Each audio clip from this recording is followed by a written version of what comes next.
যে পরিবার শুয়ে পড়েছিল, কয়েক সেকেন্ডের ব্যবধানে তারা ধূলিসাৎ হয়ে গেল। একটি শিশুর ছোট্ট হাত ধ্বংসস্তূপের নিচ থেকে বেরিয়ে আছে, কিন্তু তার শরীরের আর কোনো অংশ নেই। এটা যুদ্ধ না, এটা নিছক প্রতিরোধের বিরুদ্ধে লড়াই না, এটা একপাক্ষিক গণহত্যা। ইসরায়েল এবং হামাসের মধ্যে যুদ্ধবিরতি বলবৎ ছিল। বিশ্ব আশায় ছিল হয়তো কিছুটা শান্তি আসবে, কিন্তু শান্তি আসেনি, বরং নতুন রক্তপাত শুরু হলো। 18 মার্চ রাতে কসাই নেতানিয়াহুর বাহিনী যুদ্ধবিরতি ভেঙে বেসামরিক মানুষের উপরে ভয়াবহ হামলা চালালো। এক রাতে 400 জনের বেশি মানুষ শহীদ হলো, যাদের মধ্যে অধিকাংশই নারী, শিশু, বৃদ্ধ।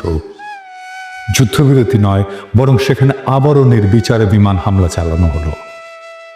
এক ফিলিস্তিনি সাংবাদিক বললেন, আমি ধ্বংসস্তূপের নিচে লাশের সারি দেখেছি। কিছু লাশ এতটাই ছিন্ন ভিন্ন যে চেনার উপায় নেই। একটা শিশুর কেবল মাথাটুকু খুঁজে পাওয়া গেছে। এটি কি কোনো সভ্যতার পরিচয় বহন করে? গাজার শিশুরা কোথায় যাবে? সমস্ত শিশুর স্বপ্ন এখানে এক ধ্বংসস্তূপ। একটা শিশু নাম আমাল, তার পুরো পরিবার গত রাতে একসাথে ইফতার করেছিল। সে খুব খুশি ছিল, কারণ তার বাবা বলেছিল, যুদ্ধ শেষ হলে তোমার পছন্দের খেলনাটা এনে দেব।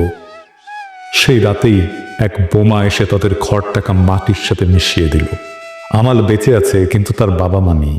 তার ছোট ভাইটি তার হাত ধরে শুয়েছিল, কিন্তু এখন সে নিথর। গাজার প্রতিটি শিশুই এখন এতিম। তারা আর বাবা মায়ের গল্প শুনবে না, তারা আর স্কুলে যাবে না, তারা আর খেলতে পারবে না। তাদের জীবন এখন একটাই, জীবন থেকে পালাও। এই বর্বরতা কি প্যারিসে ঘটলে বিশ্ব চুপ থাকতো? আর যদি লন্ডন, নিউ ইয়র্ক বা প্যারিস, বার্লিনে এমন একটা হামলা হতো, তাহলে কি বিশ্ব এতটাই নিশ্চুপ থাকতো? যদি প্যারিসের শিশুদের উপরে বোমা ফেলা হতো, তাহলে কি জাতিসংঘ শুধু নিন্দা প্রকাশ করত? যদি ওয়াশিংটনের হাসপাতাল ধ্বংস হয়ে যেত, তাহলে কি বিশ্ব চুপ থাকতো? যদি লন্ডন শহরে একটা স্কুলে 300 শিশু নিহত হতো, তাহলে কি বিশ্ব উদ্বেগ প্রকাশ করেই থেমে যেত? না, তখনই বিশ্ব মানবতা জেগে উঠত, তখনই জাতিসংঘ চিৎকার শুরু করত। কিন্তু যেহেতু এই হত্যাযজ্ঞ গাজায় হচ্ছে, তাই বিশ্বের বিবেক ঘুমিয়ে আছে। কিন্তু এই নীরবতা কি চিরকাল থাকবে? একজন বাবা তার মৃত সন্তানের নিথর দেহের পাশে বসে আছে। শিশুটির হাতে আঁকা ছিল একটা ছবি, একটা সূর্য, একটা ঘর আর একটা ছোট্ট পরিবার। কিন্তু সেই ঘর এখন ধ্বংস হয়ে গেছে। সেই বাবা এখন নিঃস্ব। তার চোখ দিয়ে অশ্রু ঝরছে না, কারণ গাজার মানুষ এত কেঁদেছে যে তাদের চোখের পানিও শুকিয়ে গেছে। তিনি শুধু একটাই প্রশ্ন করেছেন, কবে থামবে এই গণহত্যা? ইসরায়েল কি চায়? ইসরায়েল জানে তারা যত বেশি ফিলিস্তিনিদের হত্যা করবে, তত সহজ হবে তাদের দখলদারি। প্রথমে তারা ফিলিস্তিনিদের জমি কেড়ে নিল, তারপর তাদের ঘর বাড়ি ধ্বংস করলো, তারপর তাদের খাদ্য পানি বন্ধ করলো। এখন তারা একে একে হত্যা করছে, যাতে কেউ বেঁচে না থাকে। এটা ধ্বংসের একটা পরিকল্পিত নীতি।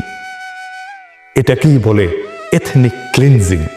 ফিলিস্তিন মুক্ত না হলে মানবতা মুক্ত নয়। গাজা পুড়ছে, কিন্তু শুধু গাজা নয়, এই আগুন একদিন পুরো বিশ্বকে গ্রাস করবে। আজ যদি ফিলিস্তিন মুক্ত না হয়, তাহলে মানবতা কোনোদিন মুক্ত হবে না। আর যদি গাজার শিশুরা বাঁচতে না পারে, তাহলে পৃথিবীর কোনো শিশুই নিরাপদ নয়। আজ যদি আমরা চুপ থাকি, তাহলে একদিন আমাদের ঘরেও আগুন লাগবে, তখন কেউ আমাদের জন্য কথা বলবে না। এখন প্রশ্ন হলো, এই হত্যাযজ্ঞ কবে থামবে? পৃথিবী কি নীরব দর্শকের ভূমিকা পালন করবে? আজ গাজার রাস্তায় শিশুরা কাঁদছে, তাদের বাবা মা মৃত, আর আমরা যারা নিরাপদ ঘরে বসে এই ঘটনা দেখছি। আমাদের কি কিছুই করার নেই? অন্তত কণ্ঠ তো তোলা যায়। বিশ্বজুড়ে সাধারণ মানুষ সোচ্চার হচ্ছে, কারণ গাজার মানুষ শুধু একটা জিনিস চায়, জীবন। গাজার আকাশে আজও আগুনের গোলা উড়ে বেড়াচ্ছে। বাচ্চারা যখন মায়ের কোল জড়িয়ে ধরে কাঁদছে, তখন ইসরায়েলের যুদ্ধ বিমান তাদের ঘরগুলো একের পর এক মাটিতে মিশিয়ে দিচ্ছে। এই নৃশংসতা কেবল গাজার বিরুদ্ধে নয়, একটা মানবতার বিরুদ্ধে নৃশংসতা। এটা মানবতার বিরুদ্ধে এক নির্মম অপরাধ। তাই আজ যারা আমার এই এপিসোডটি দেখছেন তাদের সকলেরই মনে রাখা উচিত গাজার মানুষ আজ আমাদের সাহায্যের জন্য চেয়ে আছে। আমরা কি চুপ থাকবো নাকি তাদের পাশে দাঁড়াবো? পৃথিবীর বিবেক কি জাগবে নাকি আরো হাজারো শিশু ধ্বংসস্তূপের নিচে চাপা পড়বে নিঃশব্দে? মাহমুদ নামের এক ছোট্ট ছেলেকে উদ্ধারকারী দল ধ্বংসস্তূপ থেকে বের করেছিল। তার নিথর দেহের পাশে ছিল